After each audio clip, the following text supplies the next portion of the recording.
ৰাইজ চেৰাপুঞ্জীলৈ আহিছিলোঁ। ইয়াত আপোনালোকক এটা বস্তু দেখুৱাম। এতিয়া জুন মাহ চলি আছে, গুৱাহাটীত প্ৰচণ্ড গৰম, ফেন নচলিলে থাকিব নোৱাৰি। ইয়াত পৰিৱেশটো বিৰাট ভাল। তাৰ লগতে ইয়াত তাৰমানে আমি যিহেতু ঠাণ্ডা দিনত কৰোঁ, আমাৰ কাৰণে আচহুৱা ধৰণৰ, যিহেতু ইয়াত ঠাণ্ডা ঠাই। এতিয়া আলু খেতি, গোটেই চাৰিওফালে আলু খেতি। এবাৰ দেখুৱাইছোঁ আপোনালোকক। শ্বিলং আলু বুলি কৈ থাকোঁ। এইবোৰ শ্বিলং, চেৰাপুঞ্জী, মৌচিনৰাম এইবোৰৰ পৰা। সেইফালে আগত কুঁহিয়াৰ খেতিও আছে, এইবোৰ কিছুমান হৈছেও। ইয়াত ঠাণ্ডা ঠাই যিহেতু, ইয়াত 12 মাহে এনেকুৱা ধৰণৰ খেতি কৰিব পাৰি। আলু গছবোৰ ধুনীয়া হৈছে, এইখিনি পুৰঠ হৈছে, খান্দিব পৰা হৈছেগৈ আৰু। এইফালে পৰিৱেশটো দেখুৱাই দিছোঁ এবাৰ। পাইন গছেৰে ভৰি আছে, বিৰাট ধুনীয়া পৰিৱেশ।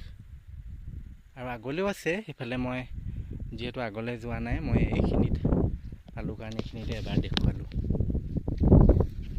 আলু খেতি কি নতুন বস্তু সেইটো নহয় আচলতে। এই গৰমত যে ইয়াতে আলু খেতি হৈ আছে, ইয়াত ঠাণ্ডা ঠাই, গতিকে আমাৰ কাৰণে এইটো এটা নতুন খেতিৰ দৰে। ইয়াত খান্দিলে আচলতে ইয়াৰ পৰা যিহেতু পুৰঠ হৈছে, গছবোৰ মৰি গৈছে, কিছুমান খান্দি লৈ যোৱা হৈছে। সেইফালে মানুহজনে কিবাকিবি বস্তু লৈ গৈ আছে। আগলৈ বৰ ধুনীয়াকৈ ফুলেৰে সুশোভিত হৈ থকা এৰিয়া এটাও আছে। আমি সেইফালেদি আহিছোঁ। বিৰাট ধুনীয়া পৰিৱেশটো। আৰু ফ্ৰেছ নতুন আলু খাবলৈ মন আছে যদি এনেকুৱা ঠাইলৈ আহিব লাগিব।